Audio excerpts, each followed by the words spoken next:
All hell breaks loose after Globo shows the list of Brazilians sanctioned for alleged ties to the PCC, while the federal police leadership reacts and turns an international action against organized crime into a political crisis within Brazil. In the statement, the United States Department of the Treasury refers to the PCC as the largest transnational criminal organization in the West, and it accuses the gang of using the American financial system to launder drug money. The sanctions announced today are against 2 Brazilian citizens and 4 companies: Victory Trading, Intermediação de Negócios, Cobranças e Tecnologia; Pix Wave Payment Solutions; Wave Smart Economic Constructions, all based in São Paulo. The 4th company is Avenidas Flutuantes Unipessoal, registered in Portugal. According to the U.S. Treasury, all of them are controlled or managed by Vitor Henrique de Oliveira Chimada, and they were used to give an appearance of legality to the financial transactions and to make it harder to identify the origin of the funds. The U.S. government states that Chimada is a key link between PCC agents in Florida and foreign drug traffickers. The sanctions also affect Estela Henrique de Oliveira, who is identified as a relative of Chimada. She is reportedly responsible for collecting and managing the logistics of the drug money. On July 1, 2026, the United States government announced sanctions against Vitor Henrique de Oliveira Chimada and Estela Stephanie Nunes Henrique de Oliveira, 3 Brazilian companies and 1 company in Portugal, alleging that this group was part of a network used to launder drug trafficking money and move funds for the first command of the capital. The structure led by Chimada is believed to have laundered more than $30 million for the PCC in Florida, which is equivalent to more than 150 million raised money that returned to Brazil through cryptocurrency transfers. The American government blocked the assets of Vitor Chimada, Estela de Oliveira, and their companies in the United States and prohibited Americans from conducting transactions with the targets. In addition, it established that foreign financial institutions that maintain significant business with those sanctioned may also face penalties. The information gained national attention because Jornal Nacional aired the list of targets and showed that Washington considers the PCC the largest transnational criminal organization in the Western Hemisphere. The case became even more explosive when Tarcisio de Freitas celebrated the measure and said that any sanction against people linked to the PCC is welcome. I think every effort to fight organizations like the PCC must be made. Imagine this, the PCC is present in at least 11 American states today. You have cells of the Primero Comando da Capital in the United States. You can't let this grow. Yeah, these guys launder money somehow. Someone makes it easier for it to come in and go out. This inflow and outflow of money has to be monitored. We have to use intelligence for that. And anyone who flirts with crime deserves and needs to be punished. Meanwhile, André Rodrigues, the Director General of the Federal Police, stated that the 2 sanctioned Brazilians have no connection with the faction. The Director General of the Federal Police, André Rodrigues, denied that Vitor Henrique de Oliveira Chimada and Estela Stephanie Nunes Henrique have any ties to the Primero Comando da Capital, contrary to these allegations from the American government.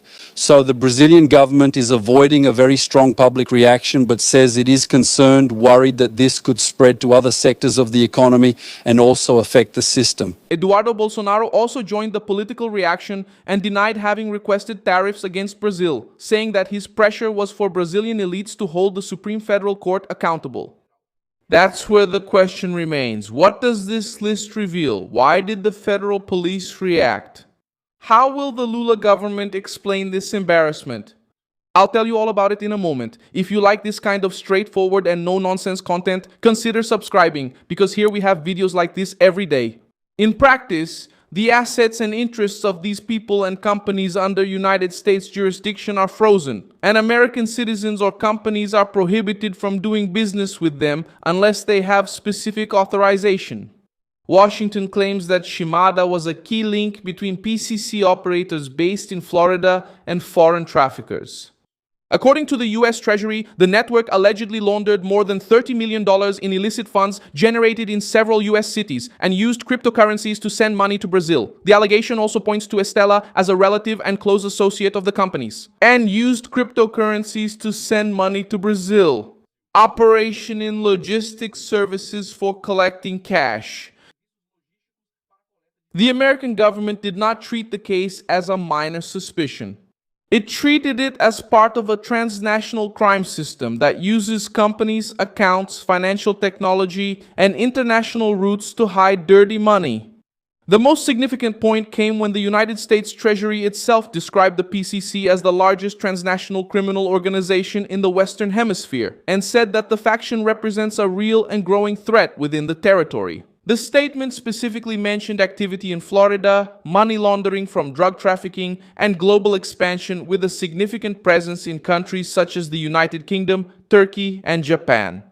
The American administration also reported that recent actions by Brazilian authorities revealed that a money laundering operation controlled by the PCC, using a network for distributing Chinese electronics and a Chinese e-commerce platform, laundered more than $190 million in 7 months. Tarcisio de Freitas reacted quickly. The governor of São Paulo stated that the sanction is welcome and supported all international efforts against organizations like the PCC. I think every effort to fight organizations like the PCC must be made. Imagine this, the PCC is present in at least 11 American states today. You have cells of the Primero Comando da Capital in the United States. You can't let this grow. Yeah, these guys launder money somehow. Someone makes it easier for it to come in and go out. This inflow and outflow of money has to be monitored. We have to use intelligence for that. And anyone who flirts with crime deserves and needs to be punished. So sanctioning people connected to the PCC is welcome. Every effort, and another thing, it's a transnational crime. It's not a crime that's restricted today to the borders of the state or Brazil. It's truly an international crime. They're in South America, they're in Europe, they're in the United States. So all this international effort to fight these organizations also needs to be made, especially because these organizations and international drug trafficking ruin society. If we look at the number of crimes related to trafficking, it's really impressive. We'll see that the vast majority of homicides that are committed are because of drug trafficking, so it's a scourge that needs to be fought. He said that the faction is not limited to Brazilian borders and mentioned its presence in at least 11 American states as well as operations in South America and Europe. The statement was made in São Paulo during the inauguration of Praça do Triunfo in the central region of the capital. Tarcisio treated the case as a victory in the fight against organized crime. And he put the problem where it really matters. It's no longer about a faction hidden in prison, but an international machine of money, influence, and fear. André Rodriguez's statement ignited the political side of the crisis. The Director General of the Federal Police had already called the United States decision to classify the PCC and Comando Vermelho as foreign terrorist organizations a technical mistake. Now, according to a report that cites an interview with someone, Andre also stated that Vitor Shimada and Stella Stephanie have no connection with the PCC. This directly contradicts what authorities claim about the PCC. For critics of the government, the situation became hard to explain. Meanwhile, the United States blocks assets, points to a money laundering network, mentions operators in Florida, and puts the PCC at the center of transnational crime. The leadership of the federal police appears to be trying to downplay the significance of the connection pointed out by Washington. The Ministry of Justice also reacted with concern. The National Secretary of Justice, Maria Rosa Guimarães Lulu, stated that the government does not defend criminals, but is concerned about indirect effects on Brazilian people and financial institutions. She also said that she does not believe in unilateral measures and that the United States would have used information and concepts produced in Brazil. This justification opened another front of questioning, because if the information came from Brazilian investigations, the political question becomes even stronger. Why does the government seem more bothered? More bothered by the American sanction than by the financial structure that would have served the PCC? The case of Shimada was already linked to other investigations in Brazil.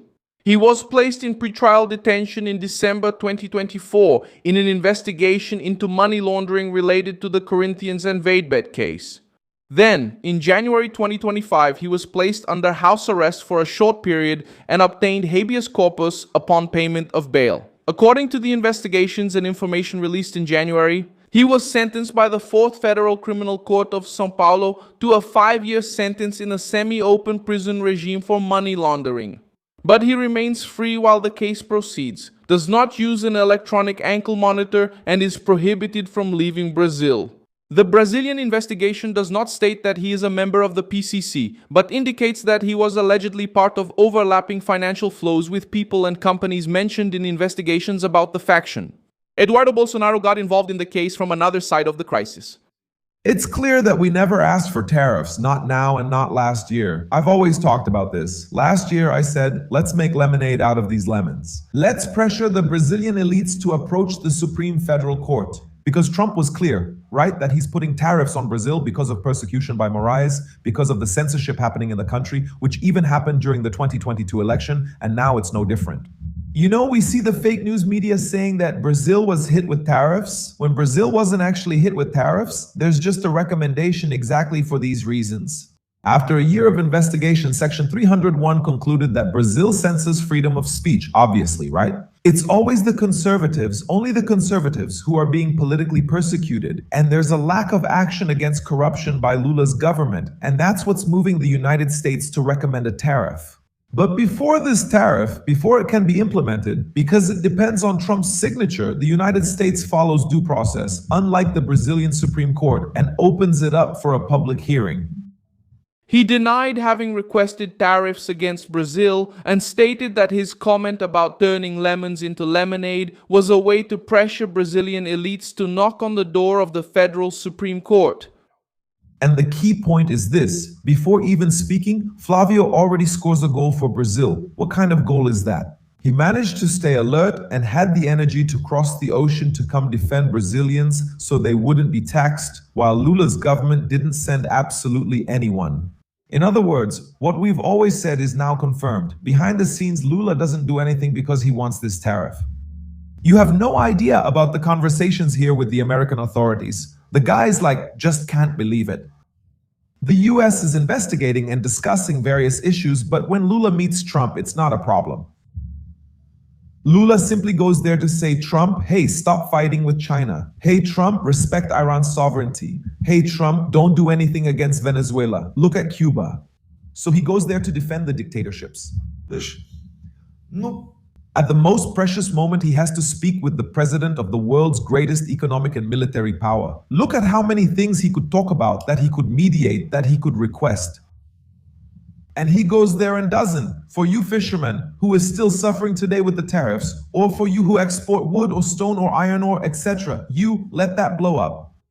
Why? Because Lula thinks that if Trump implements tariffs against Brazil, Lula will be able to gain electoral advantage, to try to say that he is the defender of national sovereignty against the Yankee attack.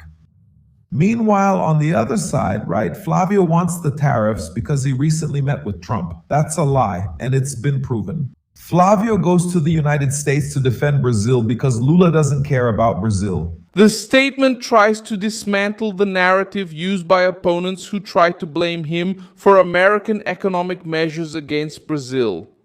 Globo put the list at the center of the news and exposed an uncomfortable fact for Brasilia. It wasn't a blog, it wasn't an isolated statement, and it wasn't a social media provocation. It was a formal decision by the United States government published by the Treasury Department with names, companies, legal grounds, and financial effects. Treating the sanction as political exaggeration clashes with the seriousness of the accusation. According to Washington, the network targeted by the measure moved illicit funds for the PCC, used cryptocurrencies, and connected São Paulo with operators in Florida. This changes the stakes of the conversation.